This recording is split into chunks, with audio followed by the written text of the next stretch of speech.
नमस्कार साथियों, मैं अनमोल माटा आप सभी का स्वागत करती हूं अपने इंग्लिश कोर्स में। उम्मीद करती हूं आप सभी शानदार होंगे। कल की क्लास में हम लोगों ने पार्ट्स ऑफ स्पीच कवर किया था और उसके साथ ही साथ हम लोगों ने नाउन, जो कि हमारा फर्स्ट टॉपिक है, उसे भी स्टार्ट कर लिया था और काफ़ी सारी चीज़ें समझी थी, है ना। तो आई होप आप लोगों ने प्रीवियस क्लास अच्छे से रिकॉल कर ली होगी और रिविजन करके ही आप लोग आए होंगे, है ना। तो मैं वापस टाइम वेस्ट नहीं कर रही हूँ। कल हमने जहाँ से छोड़ा था उसके बाद से हम कंटिन्यू कर रहे हैं। नाउन जेंडर्स हमें यहाँ से स्टार्ट करनी थी आज की क्लास। तो देखिए भाई, नाउन जेंडर्स बचपन से हम लोग पढ़ रहे हैं। थोड़ी सी स्पीड फास्ट रहेगी क्योंकि बेसिक बेसिक चीजें उम्मीद करती हूँ आप लोगों को ऑलरेडी पता होगी, बस मैं आपको शॉर्ट में रिवाइज करवा रही हूँ, है ना। देखो, जेंडर्स जनरली आपके कितने तरीके के होते हैं? 3 तरीके के होते हैं। एक होता है आपका मैस्कुलाइन जेंडर, फेमिनाइन जेंडर और तीसरा होता है न्यूटर जेंडर। अब मैस्कुलाइन आप सभी को पता ही है, nouns that refer to the male classification of a person, animal or thing। Examples आप लोगों के सामने गिवन है। तो आपके सामने जब भी मैन, लॉयन, कोई भी मेल कैटेगरी के आपके पास नाउन आएंगे तो याद रखिएगा आप लोग उनके साथ जो प्रोनाउन यूज करेंगे वो भी कौन सी कैटेगरी का होगा? मैस्कुलाइन जेंडर का ही होगा, है ना। वैसे ही फेमिनाइन के अंदर आपकी कौन सी चीजें आती है? वो क्लास जो डिनोट करती है फीमेल को, पर्सन, प्लेस, एनिमल, थिंग। जैसे टाइगर का फेमिनाइन जेंडर होता है टाइग्रेस। अगर मैं एग्जांपल लिखूं, टाइग्रेस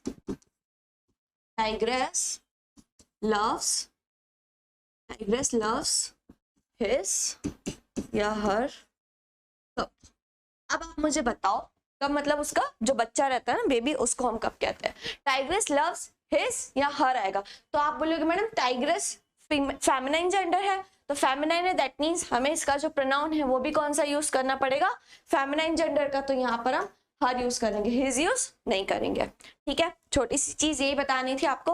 उसके बाद एक नया कंसेप्ट बताऊं इंपॉर्टेंट, उससे पहले मैं आप लोगों के लिए यहाँ पे कुछ एग्जाम्पल्स लिख रही हूँ।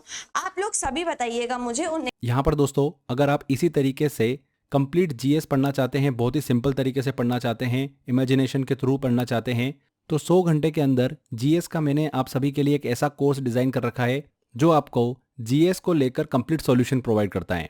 देखिए, आप सभी को पता ही है कि जीएस एक ऐसा सब्जेक्ट है जिसमें मल्टीपल सब्जेक्ट हमको कवर करना होते हैं। Physics, chemistry, bio, economics, multiple subjects होते हैं, लगभग 7-8 सब्जेक्ट्स होते हैं। तो इनको कवर करना वाकई में बहुत डिफिकल्ट काम होता है। मैंने आप सभी को कंप्लीट सॉल्यूशन दिया है 100 आवर जीएस के इस कोर्स के अंदर। सारे सब्जेक्ट मैंने ही आपको पढ़ाए हैं और बहुत ही सिस्टमेटिक तरीके से, सबसे सिंपल वे में मैंने आपको चीज़ों को एक्सप्लेन किया है और हमने ट्रिक के माध्यम से भी चीज़ों को इसमें याद किया है। इंग्लिश एंड हिंदी मिक्स में ये कोर्स मैंने आपके लिए डिज़ाइन किया है। 2 ईयर की वैलिडिटी के साथ में आपको ये कोर्स मिल जाता है। अगर आप इस कोर्स को एनरोल करना चाहते हैं तो डिस्क्रिप्शन बॉक्स और कमेंट बॉक्स में लिंक दे रखा है, वहाँ पर क्लिक कर सीधे कोर्स के अंदर एनरोल कर सकते हैं। इसके अलावा क्रेजी जी के ट्रिक एप्लीकेशन डाउनलोड कर लीजिए। वहाँ पर फाउंडेशन कोर्स के अंदर कोर्स बाय एक्सेसर में आपको 100 आवर जीएस का ऑप्शन मिल जाएगा। कोर्स को लेकर अगर कुछ भी क्वेरी है आपकी तो स्क्रीन पर दिए गए नंबर पर आप कॉल कर सकते हैं। बेझिझक कॉल करके इन्फॉर्मेशन ले सकते हैं। चलिए वापस आते हैं हमारे लेक्चर पर। एग्जाम्पल्स में क्या गलत है और क्या सही है। ठीक है जी, चलिए तो लिखिए सभी लोग।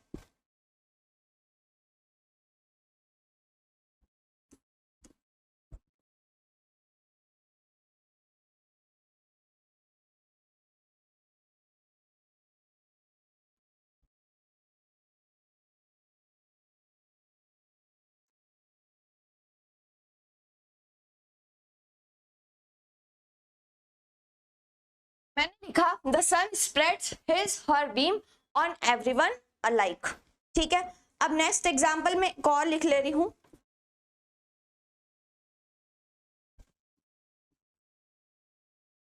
The moon has hidden his her face behind the cloud.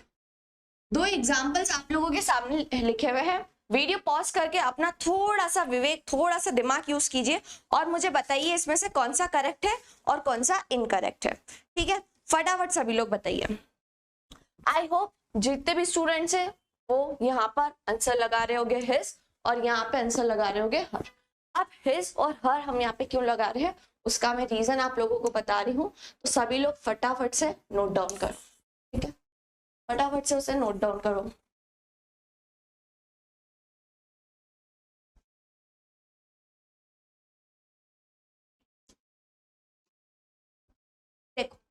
याद रखिएगा, कभी कभी हम नॉन लिविंग ऑब्जेक्ट्स जैसे सन हो गया, मून हो गया, नेचर हो गया, इन सबको हम क्या करते, पर्सोनिफाइड करते। पर्सोनिफाइड का मतलब क्या होता है, पर्सोनिफाइड का मतलब होता है जब आप इन्हें कंसीडर करते हैं एज अ लिविंग की तरह, जब आप इन्हें कंसीडर करते हैं एज अ लिविंग नाउन की तरह, तो उसे हम कहते हैं पर्सोनिफिकेशन।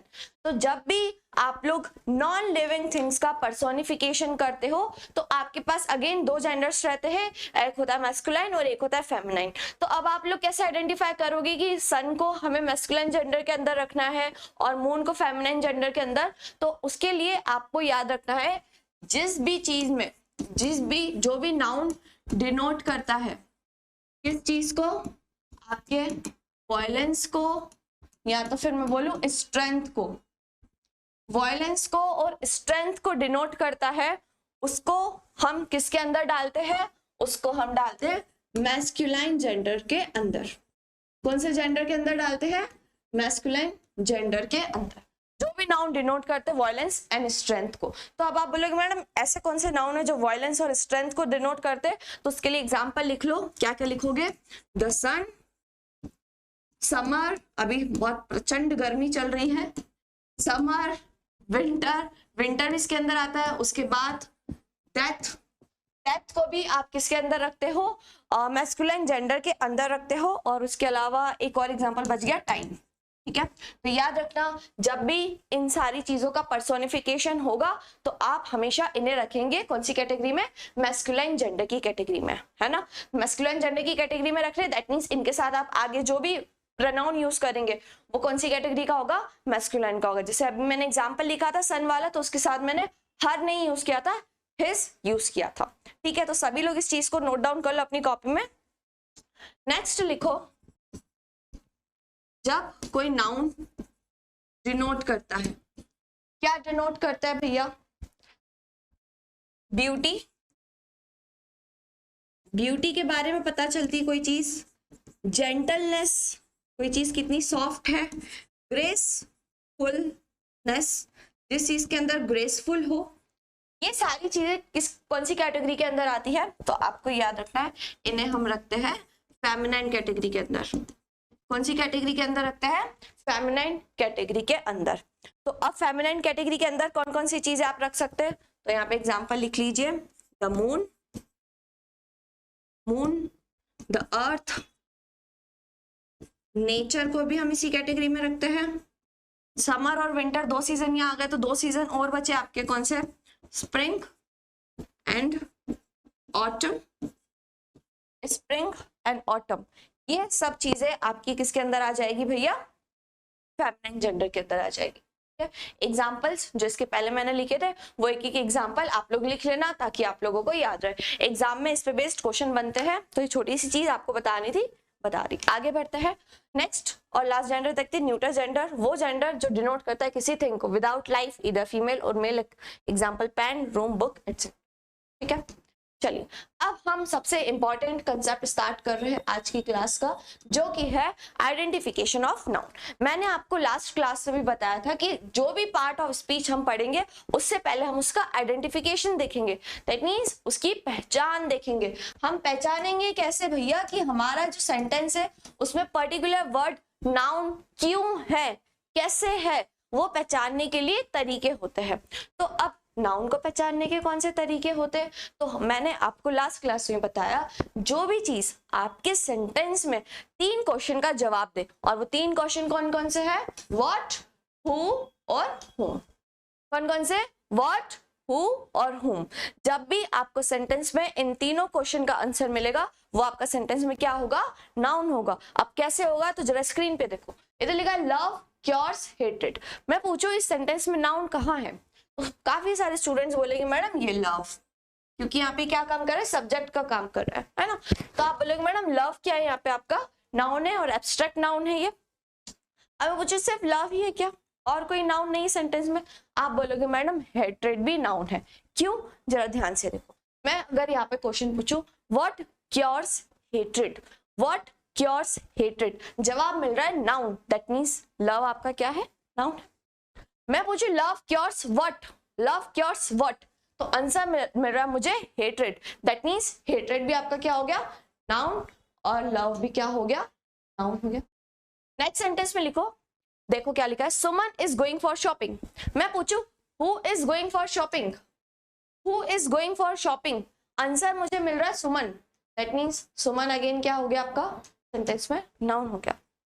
राधा लव्स कृष्णा, मैं पूछूं Radha loves whom, Radha loves whom, तो आप बोलोगे कृष्णा, दैट मीन्स कृष्णा भी आपका सेंटेंस में क्या है, नाउन है, ठीक है।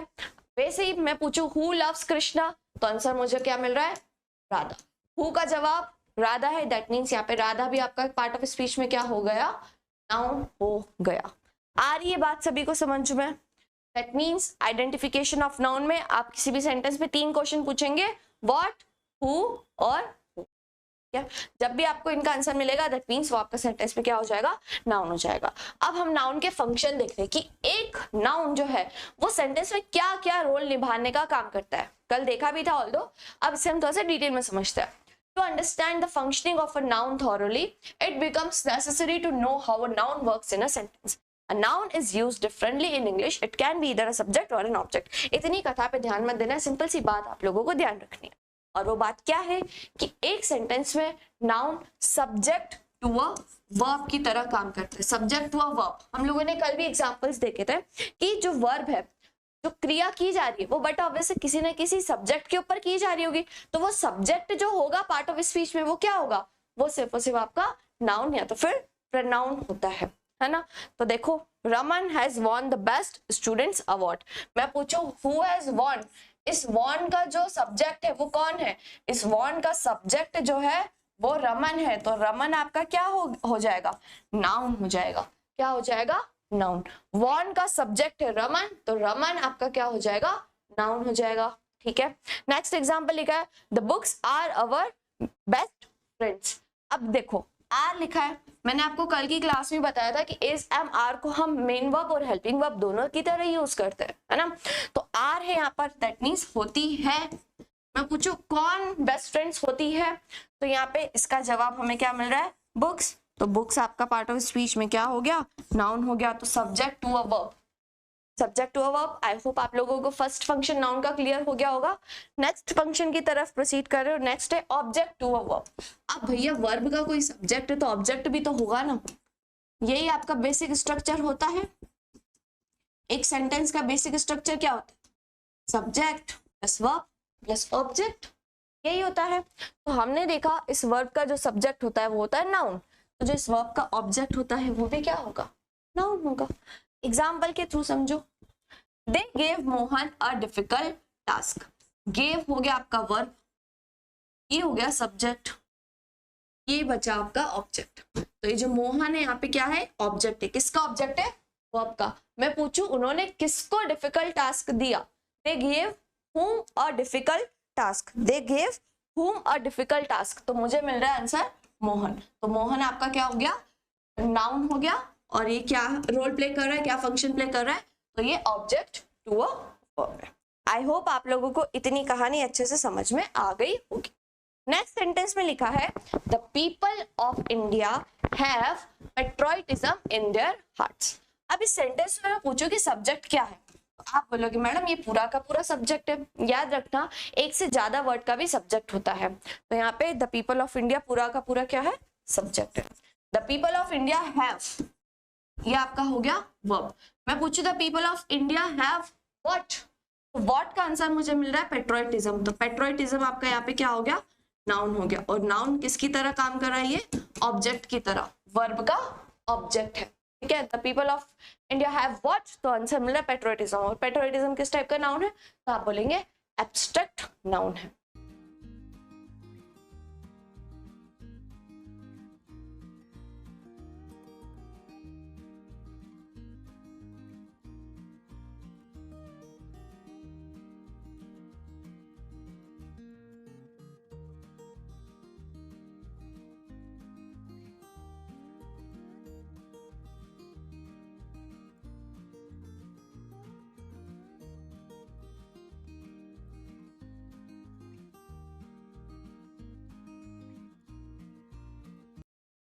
ठीक है, यहाँ तक बात क्लियर हो गई होगी। नेक्स्ट आगे बढ़ते हैं और थर्ड देख लेते हैं।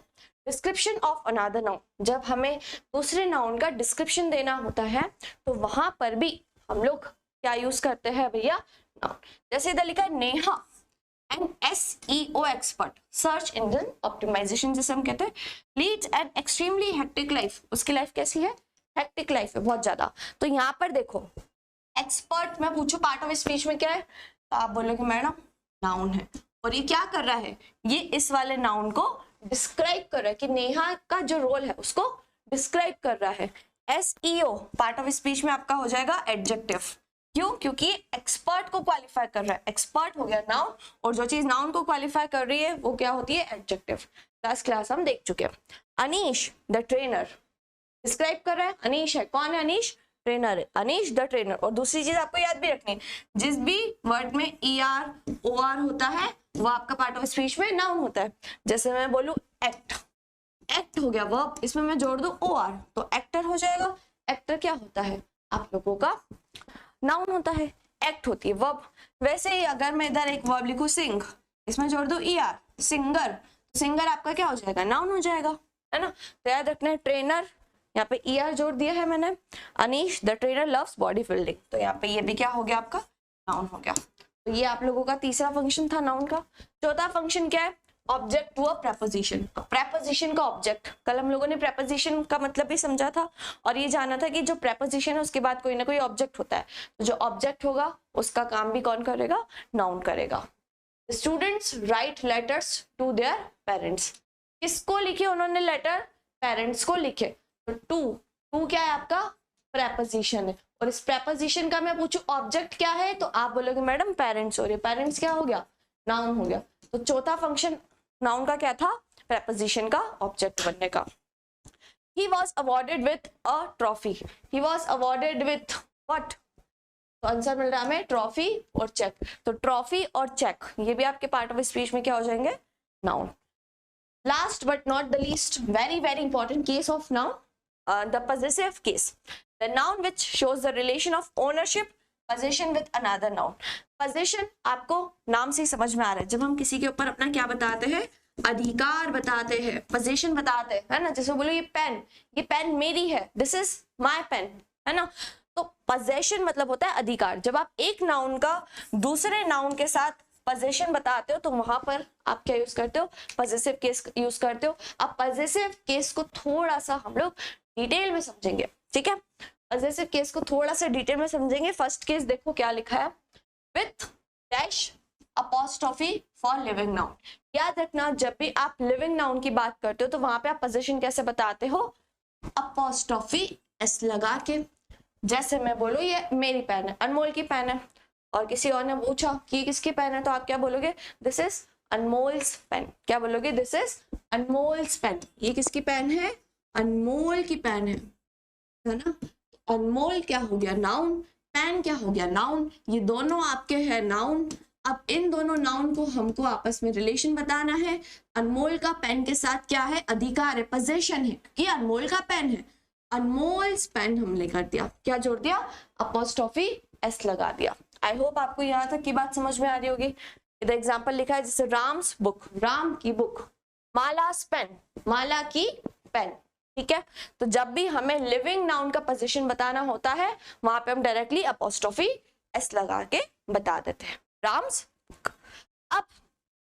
अब याद रखिएगा अपॉस्ट्रोफी एस हम तब लगाते हैं जब वहां पे क्या हो, लिविंग नाउन। अब कभी कभी ऐसा होता है कि जिस वर्ड के बाद, जैसे मैं बोलूं गर्ल्स हॉस्टल, गर्ल्स हॉस्टल, अब इसमें तो भैया ऑलरेडी एस लिखा हुआ है, इसमें तो ऑलरेडी एस लगा है। अगर मैं इसमें अपॉस्ट्रोफी एस लगा दूंगी तो इसको आप कैसे प्रोनाउंस करोगे, गर्ल्स हॉस्टल।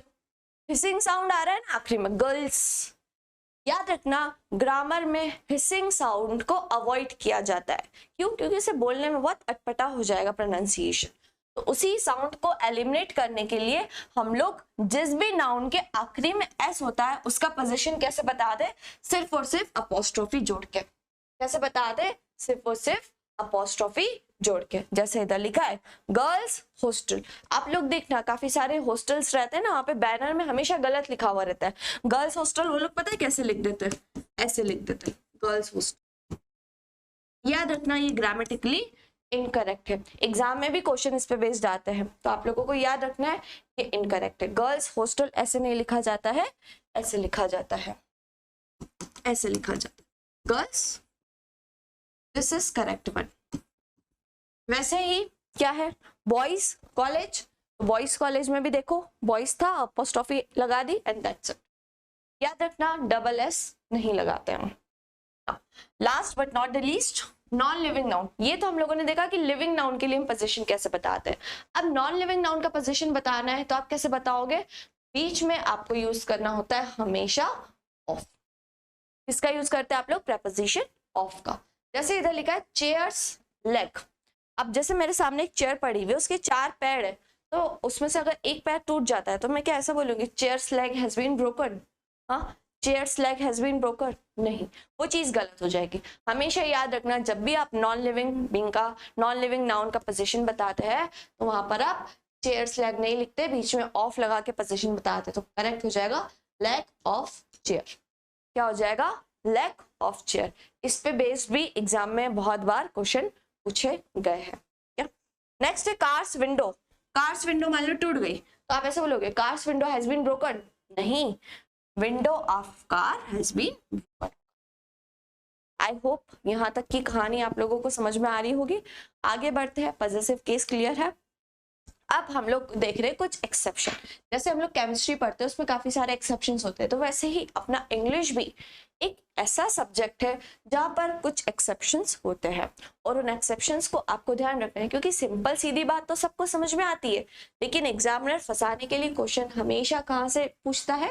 एक्सेप्शंस वाली चीज से पूछता है ना। तो एक्सेप्शंस को हमेशा ज्यादा इंपॉर्टेंस दिया करो आप लोग, क्योंकि यहाँ से एग्जामिनर क्वेश्चन ज्यादा से ज्यादा उठाता है। अब देखो इधर कुछ केसेस है जहां भले ही नॉन लिविंग बीइंग हो लेकिन उसका पोजीशन हम लोग ऑफ लगा के नहीं बताते। जैसे फर्स्ट कैटेगरी आपकी इडियमेटिक एक्सप्रेशन। इडियमेटिक एक्सप्रेशन जैसे मैं बोलूं अ बर्ड्स आई व्यू, तो यहाँ पे बर्ड्स में हम लोगों ने अपोस्ट्रोफी एस जोड़ा है। एट अ स्टोन्स थ्रो, ये भी क्या है? एक मुहावरा है। स्टोन्स थ्रो मतलब जो चीज आपके बहुत ज्यादा नजदीक हो, उसके लिए हम इस मुहावरे का प्रयोग करते हैं। तो एट अ स्टोन्स थ्रो, यहाँ पर भी हमने अपोस्ट्रोफी एस यूज किया है।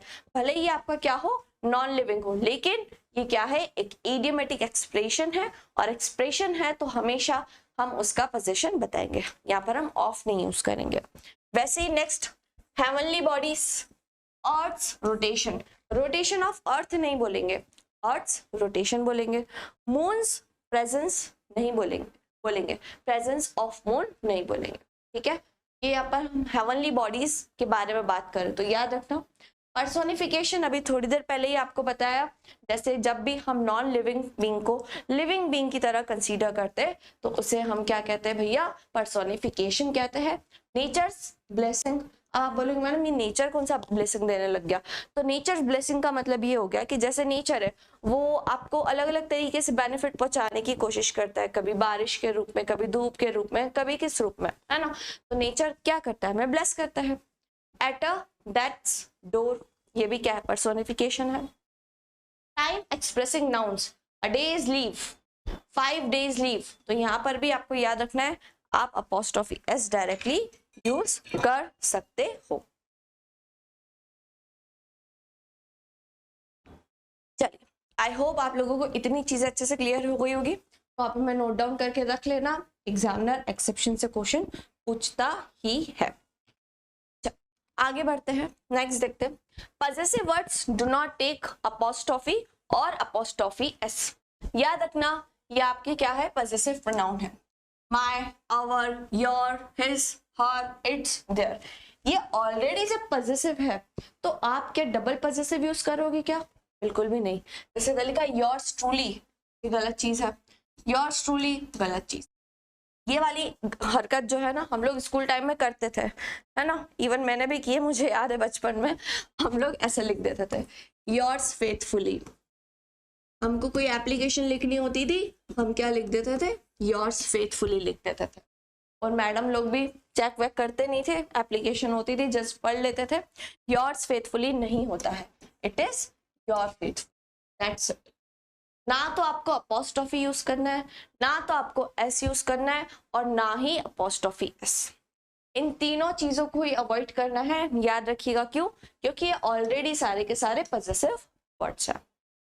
नेक्स्ट देखो, we use apostrophe s with singular unit of weight और मनी। अ टन्स वेट, ये वाला एक्सप्रेशन बोलना बिल्कुल करेक्ट है, कोई दिक्कत नहीं है। डॉलर्स वर्थ, इसे बोलना भी करेक्ट है, कोई दिक्कत नहीं है। क्यों? क्योंकि यहाँ पे हम एक यूनिट की बात कर रहे हैं, वेट और मनी की यूनिट की बात कर रहे हैं, तो यहाँ पे हम अपोस्ट्रोफी एस यूज कर लेंगे। वैसे ही इसका अगर हम प्लूरल बनाते हैं तो क्या हो जाएगा? 5 टन्स वेट। अब इधर देखो, ध्यान से देखो, इधर टन्स, 5 टन्स, ये प्लूरल हो गया, तो हमने यहाँ पे ऐसे यूज नहीं किया है, हमने सिर्फ अपोस्ट्रोफी यूज करी है। ये चीज हो जाएगी गलत, चीज है करेक्ट। वैसे ही क्या हो गया? $10 वर्थ, क्या लिखा है? $10 वर्थ, ये भी सेंटेंस करेक्ट है। अगर यहाँ पे डॉलर्स ऐसे लिखा होता तो फिर भैया गड़बड़ हो जाती, हो जाता इनकरेक्ट। नेक्स्ट देखिए क्या लिखा है, in compound noun apostrophe is used in last term. अब आप बोलोगे मैडम कंपाउंड क्या होता है? तो कंपाउंड आपको बता दे कि कोई भी नाउन जब मोर देन 2 वर्ड्स से मिलके बना होता है तो उसे हम कहते हैं कंपाउंड नाउन। अब कंपाउंड नाउन का आप लोगों को पोजेशन बताना है, तो कैसे बताएंगे? तो याद रखना, उसके पोजेशन के लिए जो वर्ड लास्ट में रहेगा ना, उसके साथ हम अपोस्ट्रोफी यूज करेंगे।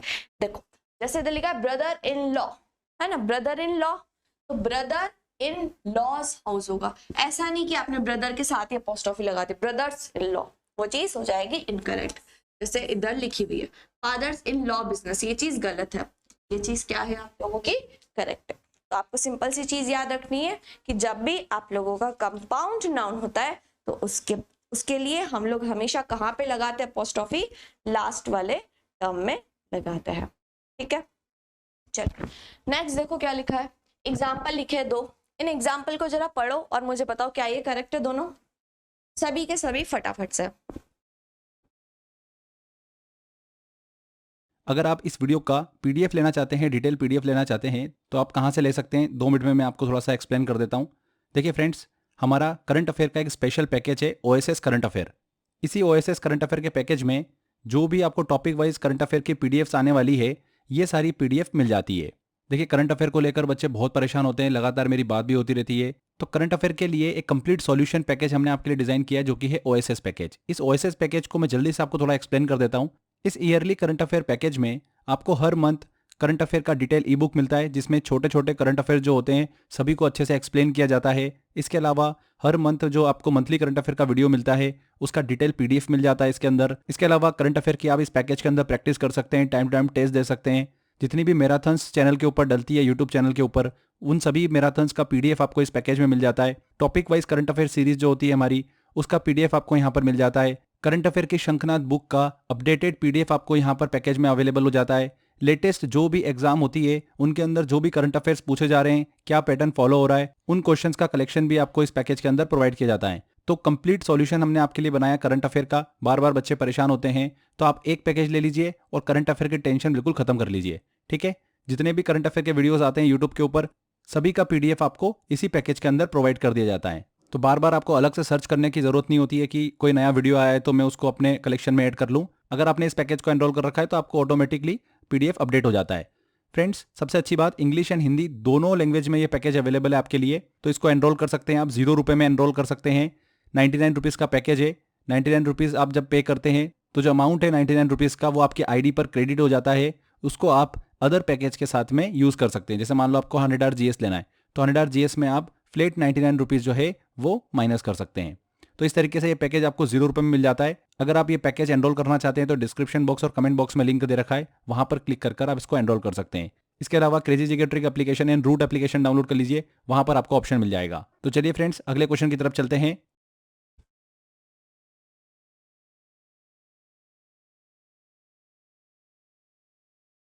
चल, your step father's behaviour is rough. अब हमने क्या देखा, कंपाउंड नाउन में हम हमेशा लास्ट टर्म में लगाते हैं।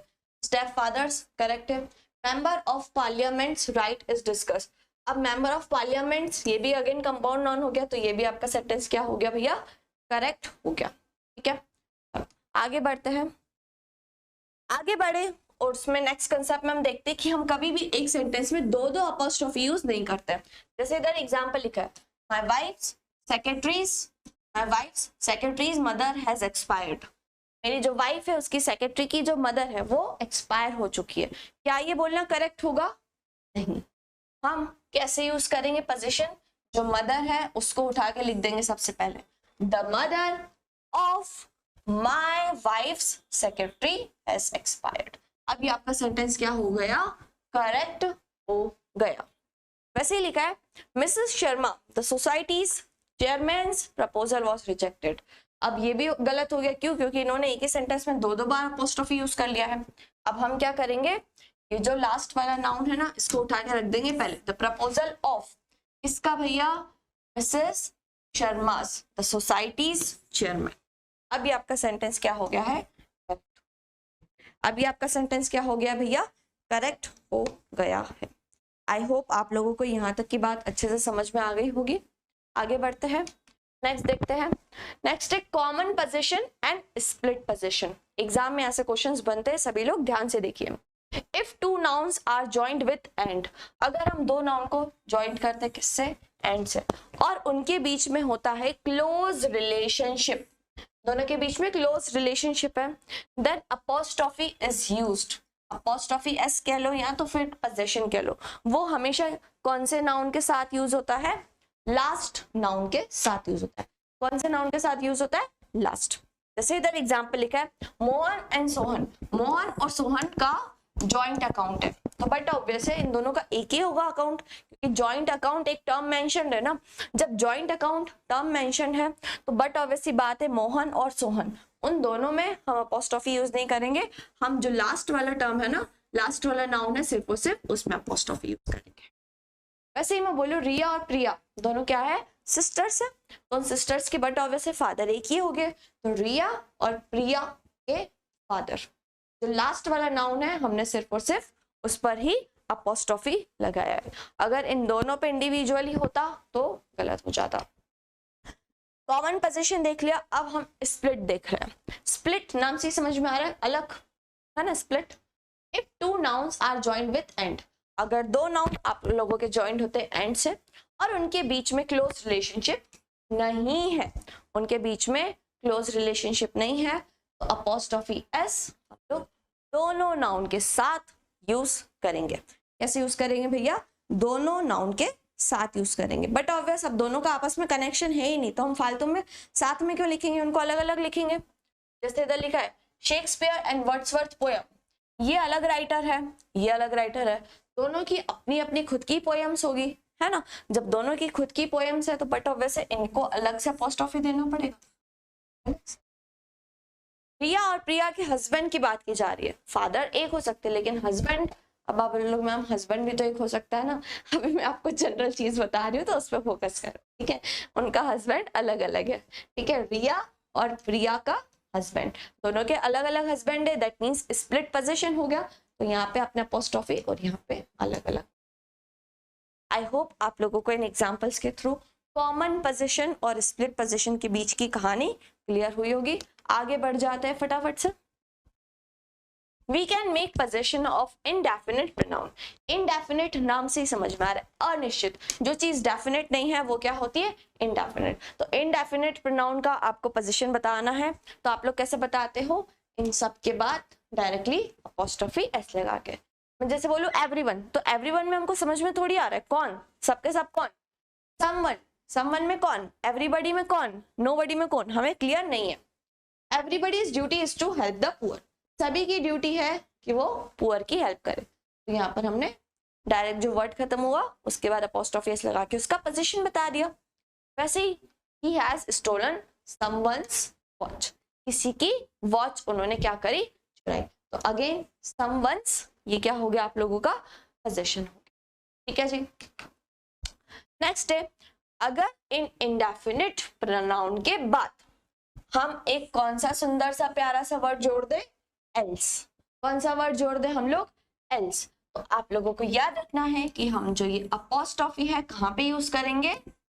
एल्स। फिर हम इंडेफिनिट प्रोनाउन के साथ यूज नहीं करेंगे। कौन से वर्ड के साथ यूज करेंगे? जो सुंदर सा प्यारा सा वर्ड आया ना एल्स, इसके साथ चिपका देंगे। जैसे इधर लिखा है he likes nobody else advice. अगर यहाँ पे अपोस्ट्रोफी होता तो सेंटेंस हो जाता करेक्ट। अब ये अपोस्ट्रोफी यहाँ पर है, हमारी बात होगी बिल्कुल। His performance is better than anybody else, ये भी सेंटेंस आपका क्या हो गया? करेक्ट हो गया। छोटी छोटी चीजें हैं, याद रखना। इन छोटी छोटी चीजों से कभी कभी आपका एग्जाम में क्वेश्चन आ जाता है, 2 नंबर आप लोगों को मिल जाते हैं। लेकिन ये अगर छोटी चीज आप लोगों को ध्यान नहीं रहती है तो एग्जाम में लगता है कि यार ये कौन सा नया कंसेप्ट आ गया है, तो हम पहली बार देख रहे हैं, है ना। तो छोटी छोटी चीजों का भी आप लोगों को ध्यान रखना है, बिल्कुल एग्जाम में क्वेश्चंस बनते हैं, है ना। और याद रखना यहाँ पे मैं जितने भी आपको कंसेप्ट बताने वाली हूँ सब प्रीवियस ईयर एग्जाम में पूछे जाते हैं, वही चीज है ना। कुछ भी इररिलेवेंट हम नहीं पढ़ते हैं, जो चीज बहुत इंपॉर्टेंट है एग्जाम पर्सपेक्टिव से वही चीज पढ़ते हैं। अब हम लोग कुछ very very important concept of noun discuss करने वाले हैं। फटाफट से अपनी कॉपी पेन को अच्छे से नोट डाउन करने के लिए रेडी हो जाओ। लिखने के लिए मटेरियल बहुत सारा रहेगा, तो थोड़ा सा स्पीड बढ़ा देना। वीडियो को पॉज कर करके देखना, तो साथ में नोट्स भी बनते जाएंगे। अब आप लोग सोचो कि पहले मैडम का वीडियो देख ले फिर बाद में नोट्स बना रहे, तो ऐसा नहीं हो पाता है। आप लोगों को साथ ही साथ नोट्स भी मेंटेन करना है। अदरवाइज मैं इन क्लासेस की पीपीटी आप लोगों को प्रोवाइड करवा दूंगी पीडीएफ फॉर्मेट में, की टेंशन नहीं है। लेकिन still I would suggest you कि हमारे फोन में पीडीएफ का बहुत भंडार रहता है, आप लोग अपनी नोट्स या कॉपी जो भी है अलग से अभी से ही मेंटेन करना शुरू कर दो, ठीक है। एंड टाइम पे हमें वो बहुत ज्यादा काम आती है। तो पहला कंसेप्ट हम लोग देख रहे हैं, क्या देख रहे हैं भैया? पहला कंसेप्ट। अब सभी लोग जरा ध्यान से समझना। सम नाउन्स में लुक प्लूरल। अब हम लोग ये चीज शुरू करें उससे पहले एक छोटी सी जानकारी मैं आप लोगों को बता दूं कि जब भी आपका नाउन सिंगुलर होता है तो उसके साथ आप वर्ब भी क्या यूज करते हो? सिंगुलर यूज करते हो। मैं मान के चल रही हूँ इतनी चीज आप लोगों को पता होगी। और जब भी आपका नाउन प्लूरल होता है, तो वर्ब भी आप कौन सी यूज करते हो? प्लूरल यूज करते हो। अगर नहीं पता है तो कोई दिक्कत नहीं, इस चीज को कॉपी में नोट डाउन करके रख लो। अब नाउन सिंगुलर और प्लूरल कैसे होता है वो हम लोगों ने कल की क्लास में डिस्कस किया था, और वर्ब भी डिस्कस किया था। अगर कोई भी वर्ब में हम एस जोड़ देते हैं तो वो वर्ब आपकी क्या हो जाती है? सिंगुलर हो जाती है। जैसे हम लोगों ने देखा था कि डांस होगा कि डांसेस होगा, ही डांस होगा कि डांसेस होगा, तो आप बोलोगे मैडम डांसेस होगा, है ना। वैसे ही मैं बोलूं शी प्ले बास्केटबॉल होगा कि शी प्लेज बास्केटबॉल होगा, तो आप बोलोगे मैडम प्लेज होगा। क्या होगा? प्लेज होगा, प्ले नहीं होगा, क्योंकि शी आपका सिंगुलर था। सिंगुलर के साथ आप लोगों ने क्या यूज किया? सिंगुलर वर्ब प्लेज यूज करी, ठीक है। तो छोटी सी चीज आपको पता होनी चाहिए, इसको इरेज कर देती हूँ मैं यहाँ से। तो दोस्तों इसी प्रकार से यदि आप मुझसे इंडियन ज्योग्राफी पढ़ना चाहते हैं तो आप हमारी रूट एप्लीकेशन और क्रेजी जी के ट्रिक के एप्लीकेशन पर विजिट कर सकते हैं, जहां पर आपको मेरे वेरियस रिकॉर्डेड कोर्सेज देखने को मिल जाते हैं। कोर्सेज के साथ आपको पीडीएफ, क्लास नोट्स और टॉपिक वाइज टेस्ट भी देखने को मिल जाते हैं। तो आप हमारी क्रेजी जी के ट्रिक की एप्लीकेशन और रूट एप्लीकेशन को ज़रूर विजिट करें। चलिए आगे डिस्कस करते हैं।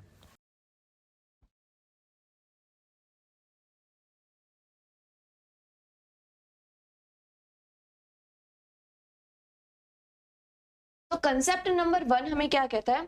सम नाउन्स में लुक प्लूरल। कुछ नाउन हमें दिखने में कैसे दिखते हैं?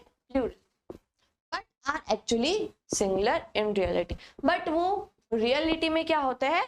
सिंगुलर होते हैं। तो जब वो रियलिटी में सिंगुलर है तो बट ऑब्वियसली हम उन्हें कंसीडर क्या करेंगे? सिंगुलर कंसीडर करेंगे। और जब हमारा नाउन सिंगुलर होगा तो उसके साथ हम वर्ब भी कौन सी लगाएंगे? सिंगुलर वर्ब लगाएंगे। आ रही कि नहीं बात समझ? ऊपर लिखा है ना नाउन सिंगुलर तो वर्ब भी सिंगुलर। अब कौन कौन सी कैटेगरी है? तो पहली कैटेगरी आप लोगों की सब्जेक्ट। सब्जेक्ट के नाम, जैसे मैं बोलूं mathematics, physics, economics, politics, statistics, ये सारे आपके सब्जेक्ट के नाम हैं। भले ही इनके आखिरी में एस लिखा हुआ है, तो एस लगाने से क्या ये प्लूरल बन गए क्या? बिल्कुल भी नहीं बने, है ना। तो याद रखिएगा इन सबको आप सिंगुलर की तरह ही कंसीडर करोगे, प्लूरल की तरह कंसीडर नहीं करोगे। नेक्स्ट लिखा है स्पोर्ट्स। स्पोर्ट्स के नाम में लिखा है जैसे एक्वेटिक्स, बिलियर्ड्स, जिम्नास्टिक्स, एथलेटिक्स, इन्हें भी आप सिंगुलर ही कंसीडर करोगे, इनके साथ वर्ब भी सिंगुलर आएगी। बुक के नाम हो गए Arabian Nights, Gulliver Travels, disease बीमारियों के नाम मीजल्स, रिकेट्स, मम्स, शिंगल्स, भले इनके आखिरी में एस लिखा है तो क्या प्लूरल बन जाएगी क्या बीमारियां? नहीं। अदर नाउन्स याद रखना, ये अदर नाउन जहां जहां लिखाएगा ना स्लाइड्स पे, यहाँ पे आपके बहुत सारे क्वेश्चन मिलते हैं, ठीक है?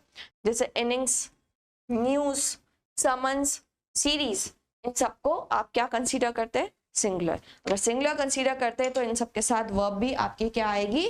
सिंगुलर ही आएगी। अब नेक्स्ट स्लाइड पे आप लोगों के लिए कुछ क्वेश्चन है, फटाफट से इसको नोट डाउन कर लेना वीडियो को पॉज करके, और फिर उसके बाद आप लोग कुछ भी डाउट हो, क्वेरी हो, कुछ पूछना हो तो आप लोग पूछ सकते हैं, ठीक है जी? चलो आगे बढ़ो और देखो। एग्जाम्पल लिखा है the news of a society. News आपका क्या है? सब्जेक्ट है। इस सब्जेक्ट के अकॉर्डिंग ही आपको क्या यूज करना था? वर्ब यूज करना था। हमने अभी देखा न्यूज जो है वो क्या होता है? सिंगुलर नाउन है। सिंगुलर नाउन है तो उसके साथ वर्ब भी सिंगुलर होगी। इधर इज लिखा हुआ है, दैट मींस करेक्ट है। अगर यहाँ पे आर लिखा हुआ होता, यहाँ लिखा होता the news of a society were not true, तो बात हो जाती गलत। इज सही है, वॉज भी सही होता अगर सेंटेंस आपका पास्ट में होता तो, ठीक है? सिंगुलर वर्ब आप लोगों को लगानी। The politics is a dirty game. Politics is a dirty game. अभी हमने थोड़ी देर पहले देखा पॉलिटिक्स को हम सिंगुलर कंसीडर करते हैं तो इसके साथ वर्ब भी सिंगुलर है। दैट अट्रैक्ट्स, अब अगेन एक और वर्ब यूज की गई है। वर्ब वही अगेन किसके लिए यूज की गई होगी? सब्जेक्ट के लिए। सब्जेक्ट आप लोगों ने देखा क्या था? सिंगुलर, तो वर्ब भी क्या आएगी? सिंगुलर। तो यहाँ पे अट्रैक्ट्स होगा। अट्रैक्ट आपका वर्ब की फर्स्ट फॉर्म है। जैसे ही आपने इसमें जोड़ दिया एस तो ये वर्ब आपकी क्या बन गई?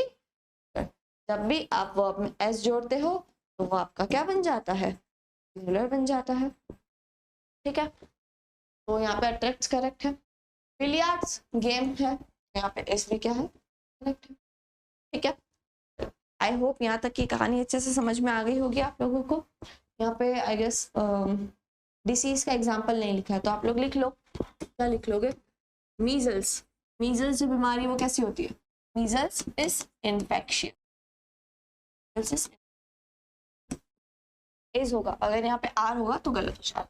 याद रखना इस टाइप के क्वेश्चन स्पॉटिंग एरर्स में आते हैं, वहां पर आपको इज आर इस तरीके से कंफ्यूजन करने के लिए दे दिया जाएगा। तो आपको याद रखना है बीमारी का नाम है और सिंगुलर हम इसे यूज करते हैं तो वहाँ पे सिंगुलर वर्ब इज यूज हो, ठीक है? नेक्स्ट कंसेप्ट की तरफ हम लोग बढ़ते हैं।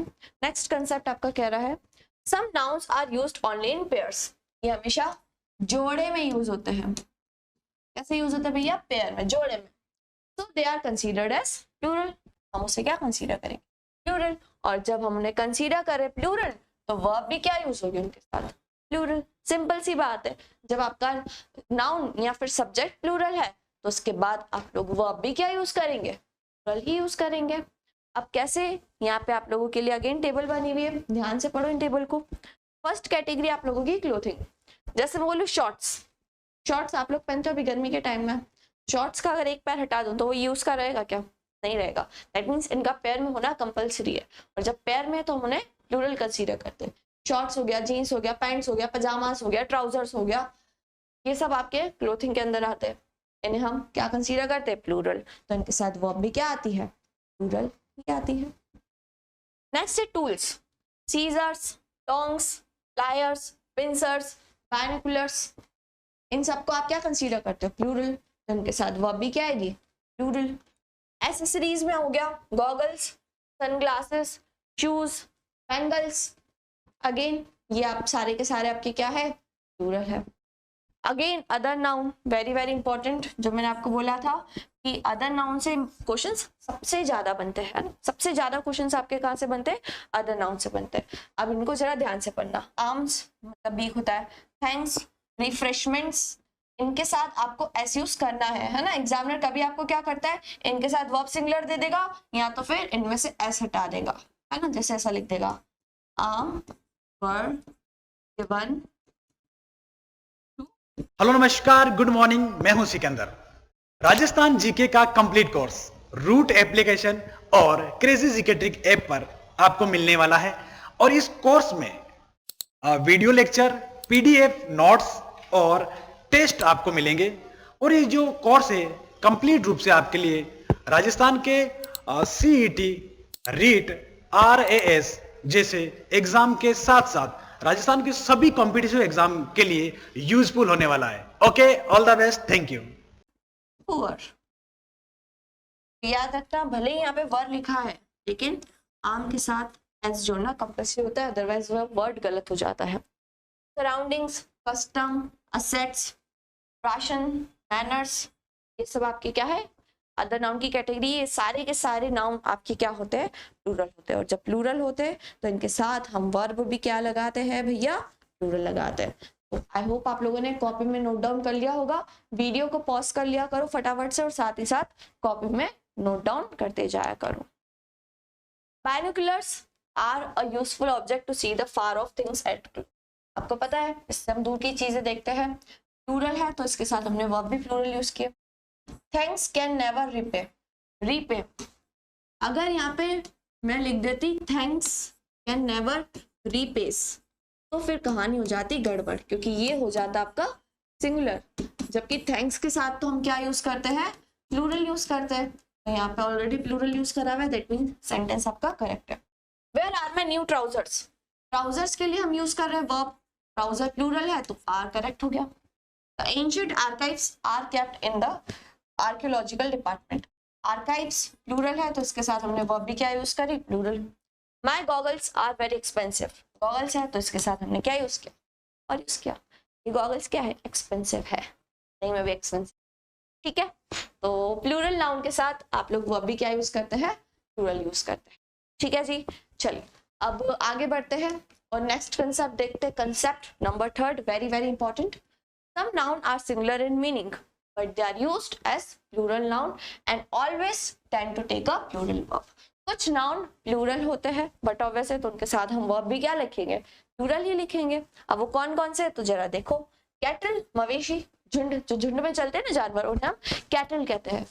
जेंट्री जो बड़े बड़े बुजुर्ग लोग होते हैं। पोल्ट्री फार्म्स आप लोगों को पता ही होगा जहाँ पे पोल्ट्री की जाती है, अंडे वगैरह इन सब के लिए। पीजेंट्री जो हल चलाते हैं। इन्फेंट्री अपनी एक आर्मी है होती है इन्फेंट्री। पीपल, क्लर्जी पादरी वर्ग के लोग, पुलिस, ये सारे के सारे क्या है आपके कलेक्टिव नाउन है। ये सारे के सारे आपके क्या है कलेक्टिव नाउन, दैट मीन्स ये हमेशा ग्रुप में रहते हैं। कैसे रहते हैं भाई ग्रुप में, जब ग्रुप में रहते हैं दैट मीन्स प्लूरल हो गए, तो इनके साथ आप हमेशा क्या यूज करते हो प्लूरल वर्ब यूज करते हो। क्या यूज करते हो प्लूरल। तो जैसे इधर लिखा है the cattle dash grazing in the ground, मैं यहाँ पे आपको ऑप्शन दो इज आएगा कि आर आएगा, तो आप बोलेंगे मैडम कैटल तो प्लूरल है, इसके साथ वर्ब भी क्या आ जाएगी जो कि होगी आर। पुलिस रीच या रीचेस, तो आप बोलेंगे मैडम पुलिस प्लूरल है तो वर्ब भी प्लूरल चाहिए। जब हम वर्ब में ईएस लगा देते हैं एस लगा देते हैं तो वो सिंगुलर बन जाती है, दैट मीन्स ये हो जाएगा गलत, हो जाएगा आपका। आई होप आप लोगों को यहाँ तक की चीजें समझ में आई होगी।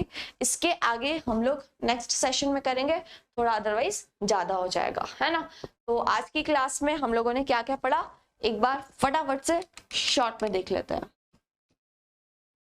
आज की क्लास में हमने काफी सारी चीजें पढ़ी है ना। जेंडर्स पढ़े सबसे पहले हम लोगों ने, जेंडर्स देखे 3 टाइप के जेंडर्स होते हैं। फिर उसके बाद हमने पर्सोनिफिकेशन देखा, उसके बाद आइडेंटिफिकेशन ऑफ नाउन जो कि बहुत इंपॉर्टेंट था। फंक्शंस ऑफ नाउन देखे, पजेसिव केस देखा कि पजेसिव केस किस किस तरीके से यूज होता है। उसके बाद हम लोगों ने कॉमन पोजीशन, स्प्लिट पोजीशन देखा। उसके बाद हमने 3 कंसेप्ट देखे जहाँ से एग्जाम में सबसे ज्यादा क्वेश्चन पूछे जाते हैं। तो आई होप आप लोगों को यहाँ तक की क्लास अच्छे से समझ में आ गई होगी। इसके बाद हम लोग कंसेप्ट नंबर 4 से नेक्स्ट क्लास में स्टार्ट करेंगे, ठीक है। सेशन कैसा लगा, आई होप सभी को समझ में आई होगी आज की रामायण और सत्यनारायण की कथा। तो यहीं विराम लेती हूँ और नेक्स्ट सेशन में जल्दी मिलेंगे। तो सभी को गुड बाय एंड जय हिंद टू ऑल।